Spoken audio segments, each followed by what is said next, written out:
नमस्कार साथियों, आपका स्वागत है इस चैनल में। एक बार फिर से हम हाजिर हैं आपके सामने फरवरी 16 से 29 करंट अफेयर के सभी इंपॉर्टेंट टॉपिक और उससे रिलेटेड सभी इंपॉर्टेंट क्वेश्चन आंसर के साथ। तो चलिए शुरू करते हैं इस वीक के सभी महत्वपूर्ण घटनाक्रम और उससे रिलेटेड क्वेश्चन आंसर के साथ। पहला क्वेश्चन स्क्रीन पे आ गया है और उसे रीड करिए, उसका आंसर आपको गेस भी करना है। तो क्वेश्चन मैं आपको रीड कर रहा हूं, अंतर्राष्ट्रीय मातृभाषा दिवस कब मनाया जाता है? आपके सामने क्वेश्चन पहला आ गया है और आंसर आपके पहुंच के बाद आ गया है। 21 फरवरी को मनाया जाता है हमारा मातृभाषा इंटरनेशनल जो है मातृभाषा दिवस। और देखते हैं यहाँ पर उससे रिलेटेड कुछ डिटेल्स में, और ये आपके सामने डिटेल्स आ गई है जिसको मैं रीड कर रहा हूँ। यूनेस्को की महासभा के द्वारा 1990 को ये पारित किया गया था और 21 फरवरी से ये मनाया जाता है अंतर्राष्ट्रीय मातृभाषा दिवस। और इसकी थीम्स के बारे में भी एक क्वेश्चन है, दोनों चीजें आपके सामने आ गई हैं इसी से रिलेटेड। तो इसका दूसरा क्वेश्चन है, अंतर्राष्ट्रीय मातृभाषा दिवस जो 2024 है उसमें उसकी थीम क्या थी? तो उसकी थीम्स आप देख सकते हैं। थीम है इसकी बहुभाषा शिक्षा पीढ़ीगत शिक्षा का आधार है। तो ये इसका आंसर आपके सामने आ गया है। थर्ड क्वेश्चन इंपॉर्टेंट है अगेन डे से, और इस वीक और इस मंथ में जो इंपॉर्टेंट डेट्स रही हैं हम उस पर चर्चा कर रहे हैं यहाँ पर। और क्वेश्चन आपके सामने है कि इस मंथ फरवरी में जो है इंपॉर्टेंट जो डेज हैं और उससे रिलेटेड जो डेट है वो कौन कौन सी हैं। तो कुछ इंपॉर्टेंट डेट्स हमने यहाँ पे इंक्लूड करे हैं साथियों, आपके सामने मैं रीड कर रहा हूँ। और ये काफी इंपॉर्टेंट जो डेट है वो बार बार पूछी जाती है एग्जामिनेशन में। पहला है आपके सामने इंडियन कोस्ट गार्ड डे, और ये है 1 फरवरी को होता है। उसके बाद 2 फरवरी को है हमारा वर्ल्ड वेटलैंड डे, आर्द्र भूमि दिवस। थर्ड है कैंसर डे, और ये है 4 फरवरी को होता है। 8 फरवरी को होता है सेफ इंटरनेट डे, और रेडियो दिवस हमारा मनाया जाता है 13 फरवरी को। सरोजिनी नायडू जयंती मनाई जाती है 13 फेब को। अगेन 20 फरवरी को मनाया जाता है अरुणाचल प्रदेश स्थापना दिवस। 20 फेब को है हमारा विश्व सामाजिक न्याय दिवस, world day of social justice. और 21 फरवरी को ही है हमारा मातृभाषा, जिसकी हमने मातृभाषा दिवस अभी बात करी है। 24 फरवरी को आता है हमारा केंद्रीय उत्पाद शुल्क दिवस, सेंट्रल एक्साइज डे। और 27 फरवरी को मनाया जाता है विश्व एनजीओ दिवस। 28 फरवरी को नेशनल साइंस डे, राष्ट्रीय विज्ञान दिवस मनाया जाता है। और ये सभी इंपॉर्टेंट हो जाते हैं एग्जाम के पॉइंट ऑफ व्यू से। तो चलिए फोर्थ क्वेश्चन यहाँ पे देखते हैं। फोर्थ क्वेश्चन आपके सामने आ गया है, हाल ही में 58वें ज्ञानपीठ पुरस्कार के प्राप्तकर्ता कौन है? तो जो 58वां ज्ञानपीठ पुरस्कार है वो इस सप्ताह में डिस्ट्रीब्यूट किया गया है, प्रदान किया गया है। और ये किसको दिया गया है ये हम देखते हैं उन लोगों के नाम। तो इस बार एक नहीं बल्कि दो लोगों को ये प्राइज मिला है। और ये आप देख सकते हैं कि गीतकार गुलजार और जगत गुरु राम भद्राचार्य महाराज जी को ये अवार्ड मिला है। 58 इसका नंबर है साथियों। और इससे रिलेटेड कुछ डिटेल्स और आपके सामने स्क्रीन पे आ गई हैं। और ये है कि ज्ञानपीठ पुरस्कार भारत का सबसे पुराना और सर्वोच्च एक लिटरेचर साहित्य का पुरस्कार है। यह किसी लेखक को उसके लिटरेचर का विशिष्ट योगदान के लिए जो है प्रति हर साल दिया जाता है। और इसकी जो शुरुआत हुई थी 1961 में हुई थी, और उसके बाद ये 65 से मतलब 61 में ये अनाउंस हुआ था और 65 से ये है शुरू हो गया था। तो आप जानते होंगे, आप में से बहुत इसको जानते होंगे कि जो पहला पुरस्कार था ये 65 को ही डिस्ट्रीब्यूट हुआ था। पांचवा क्वेश्चन आपके सामने है, और पांचवा क्वेश्चन रिलेटेड है हमारे राजस्थान से, जहां पर एक चर्चा में रहा है डिस्ट्रिक्ट करौली। तो क्वेश्चन उसी से रिलेटेड है कि ये चर्चा में क्यों रहा है, आपको इसको गेस करना है। आंसर आपके सामने आ गया है, खान विभाग के द्वारा जो है पर्याप्त जो लौह है उसके भंडार की यहाँ पर खोज हुई थी, और उसके बाद ये चर्चा में रहा है, काफी न्यूज में रहा है ये डिस्ट्रिक्ट हमारा।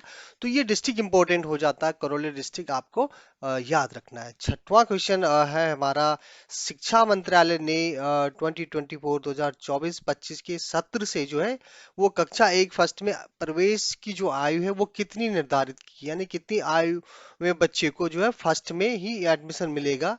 तो वो एज है आपकी एनपीएस, यानी कि जो नेशनल एजुकेशनल पॉलिसी 2020 की जो जो उसमें ध्यान में रखते हुए कक्षा एक में जो है कम से कम न्यूनतम जो मिनिमम एज है वो 6 इयर्स होनी चाहिए। ये गवर्नमेंट का रूल्स आ चुका था 2020। सातवां क्वेश्चन रिलेटेड है दुनिया के टॉप 5 इकोनॉमिक जो अर्थव्यवस्थाएं हैं वो कौन कौन से हैं, और जो कौन सी कंट्रीज हैं जो टॉप 5 पे जिनकी अर्थव्यवस्था है। तो उनका आंसर आपके सामने आ गया है। 5 जो कंट्रीज हैं, टॉप 5 मोस्ट कंट्रीज हैं, उनमें से देखिए यूएसए है, उसके बाद चाइना है, और जर्मनी और जापान और इंडिया इसके बाद 5th पे है। तो जापान को अभी आप जैसे रिसेंटली न्यूज में आया है और काफी लोगों ने ये सुना भी होगा कि जो है जापान को जर्मनी ने पीछे छोड़ लिया है और जापान जो है 4th पे आ गया है। तो यहाँ पर आप देख सकते हैं हमारे स्क्रीन पे कि जो जापान की है वो हमारी जीएसटी 4291 है, जबकि जर्मनी की 4730 है। और यहाँ पर इंडिया की जीडीपी देखिए 4112 है। तो इस तरह से ये हमारे टॉप 5 हमारी अर्थव्यवस्थाएं हैं। और उसके बाद आठवां क्वेश्चन आपके सामने आ गया है। तो इसकी जो डिक्लेरेशन है, कौन सी संस्था जो है ये रैंकिंग को डिक्लेयर करती है, इससे रिलेटेड क्वेश्चन यहाँ पर है ये। और इसको डिक्लेयर किया जाता है आईएमएफ यानी इंटरनेशनल मॉनेटरी फंड के द्वारा, अंतर्राष्ट्रीय मुद्रा कोष के द्वारा ये अनाउंसमेंट किया जाता है कि किस देश की इकोनॉमी और उसकी जीडीपी कितनी है। और देखते हैं यहाँ पे आईएमएफ का जो है वो हेडक्वार्टर है वाशिंगटन डीसी यूएसए में। और इसकी स्थापना हुई थी जुलाई 1944 44 को, और इसमें 190 कंट्री जो है इसके में जुड़े हुए हैं, साथ में जुड़े हुए हैं। नवा क्वेश्चन आपके सामने है और ये एग्रीकल्चर से जुड़ा हुआ है, जहां पर काफी ये चर्चा में रहा। और गन्ने के दाम में एक क्वेश्चन था कि गन्ने के दाम में जो अभी इस वीक आपने रिसेंटली सुना होगा कि सरकार ने जो गन्ना का दाम था वो बढ़ा लिया। किसानों के लिए खुशखबरी थी सरकार की तरफ से। और 2024 और 25 के लिए सरकार ने 340 रुपए प्रति क्विंटल के हिसाब से इसके रेट यानी कि इसके जो एफआरपी है वो कर ली है। तो क्वेश्चन इससे रिलेटेड था कि पिछले साल ये कितना था। आंसर आपके सामने आ गया है। 23-24 में जो ये है 315 रुपए प्रति क्विंटल था, अब हो गया 340 रुपए, यानी 25 रुपीज 25 रुपए की यहाँ पर सरकार ने बढ़ोतरी कर ली है। थोड़ा सा एक टर्मिनोलॉजी बार बार यूज होती है यहाँ पर, एफआरपी और एमएसपी, ये चीजें क्या है थोड़ा सा मैं यहाँ पे डिस्क्राइब करूंगा आपके सामने। तो एफआरपी की बात करती है तो जब गन्ना की बात आती है, जो चीनी मिल जब गन्ने को किसानों से खरीदती है तो वो एमएसपी के बजाय एफआरपी उसको कहा जाता है। एमएसपी अदर्स जो हमारे क्रॉप्स होती हैं उनके लिए होता है। और इससे डिटेल्स आप देख सकते हैं यहाँ पे कि गन्ना उद्योग के पुनर्गठन की जो रंगराजन समिति की रिपोर्ट पर वो था, पुनर्गठन किया गया था। और एफआरपी कृषि लागत और मूल्य आयोग की सिफारिश पर आर्थिक मामलों के मंत्रिमंडलीय समिति द्वारा जो है घोषित ये किया जाता है। सीसीईए के द्वारा ये घोषित होती हैं उनकी सिफारिशों के द्वारा। तो ये डिटेल्स आपके लिए काफी इंपॉर्टेंट हो सकती है और इसको आप नोट करिए। 10वां क्वेश्चन आ चुका है आपके सामने। और 2024 में कितने विकास दर की परसेंटेज भारत का जो विकास दर है वो कितने परसेंटेज रहने का अनुमान है। आंसर आ गया है आपके सामने। 6.2% जो है वो हमारा अनुमान है इस ईयर के लिए। 11वां क्वेश्चन आपके सामने आ गया है जो अवार्ड से रिलेटेड है। और इस वीक में जीडी बिरला पुरस्कार जो है वो सम्मानित किए गए थे, वो कौन थे। तो आंसर है आपका आदित्य सेन डेको। तो उनके बारे में हम यहाँ पर देखते हैं। वैज्ञानिक अनुसंधान के लिए जीडी बिरला पुरस्कार जो है 1991 में उनके घनश्याम दास बिरला के सम्मान में के बिरला फाउंडेशन के द्वारा एक पुरस्कार ये दिया जाता है, और ये उत्कृष्ट वैज्ञानिक अनुसंधान के लिए, रिसर्च के लिए ये अवार्ड दिया जाता है। तो इस बार का जो जीडी बिरला पुरस्कार है वो आदित्य सेन डे को मिला हुआ है। और 12वां क्वेश्चन आपके सामने आ गया है। 12वां क्वेश्चन है उत्तर प्रदेश यूपी में कछुआ संरक्षण रिजर्व कहाँ पर स्थापित किया गया है इस वीक में ये कछुआ संरक्षण के लिए। तो वो है यूपी के गोंडा जिले में। इसके डिटेल्स में थोड़ा सा देखिए। Turtle survival alliance foundation India के सहयोग से सरयू नदी के तट पर जो है जो कंजर्वेशन का टर्टल कंजर्वेशन रिजर्व स्थापित किया गया है। और ये यूपी के गोंडा जिला में है, हो गया ये ये। यूपी के पॉइंट ऑफ व्यू से।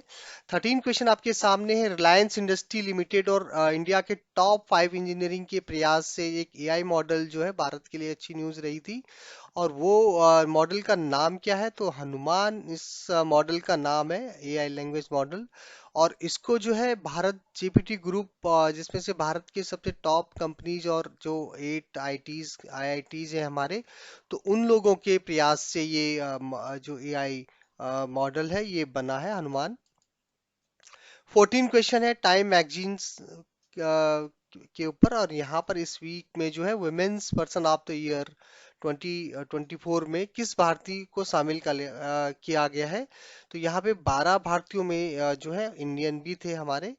तो उनका नाम है लीना नायर, और ये सीईओ हैं शनैल की, और ये ब्रांड की सीईओ हैं, जैसे कि मैंने लिखा है यहाँ पे। और उनके आप उनकी फोटो भी स्क्रीन पे देख सकते हैं।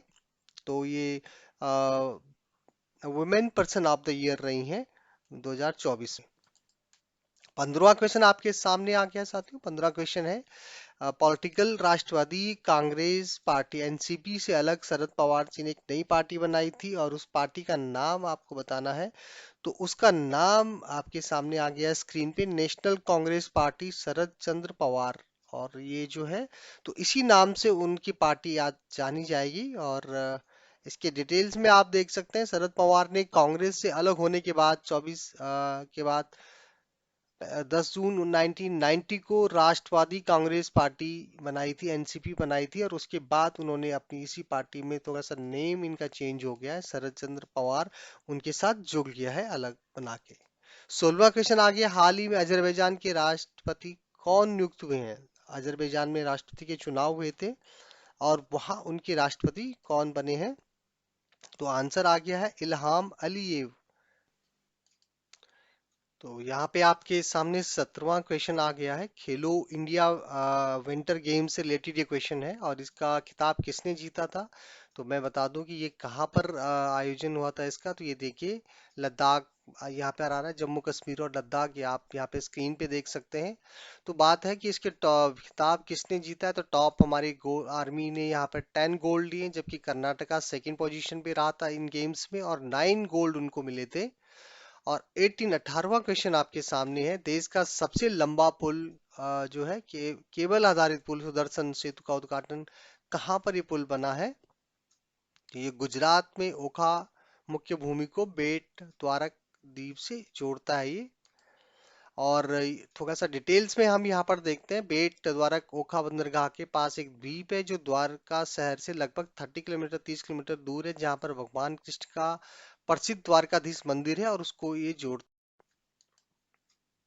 19 क्वेश्चन आ गया आपके सामने, और ये मिस वर्ल्ड से रिलेटेड है। और इस बार जो मिस वर्ल्ड इंडिया में हुआ है बॉम्बे में, तो उससे रिलेटेड ये क्वेश्चन है कि मिस वर्ल्ड 2024 का खिताब किसने जीता है? तो ये चेक रिपब्लिक की क्रिस्टीना पिजिस्कोवा थी, और इनका फोटो आप देख सकते हैं यहाँ पे। और उसके बाद थोड़ा सा डिटेल्स यहाँ पे इस प्रतियोगिता के बारे में हम देखते हैं कि 71वें मिस वर्ल्ड का आयोजन इस साल भारत में ही किया गया है, और करीब 3 दशक के बाद भारत ने इस इवेंट की मेजबानी की है मुंबई के जियो वर्ल्ड कन्वेंशन सेंटर में। 19वां क्वेश्चन आपके सामने था। 20 क्वेश्चन, लास्ट क्वेश्चन आपके सामने आ गया है साथियों। तो क्वेश्चन रिलेटेड है, पैरा बैडमिंटन विश्व चैंपियन का आयोजन कहाँ पर हुआ? तो ये थाईलैंड के पटाया में हुआ था इस वीक पे। तो ये सारे 20 क्वेश्चन थे साथियों, आशा आपको पसंद आ रहे होंगे। जरूर हमें फॉलो करिए, और आपको हम बहुत सारी शुभकामनाएं देते हैं। धन्यवाद।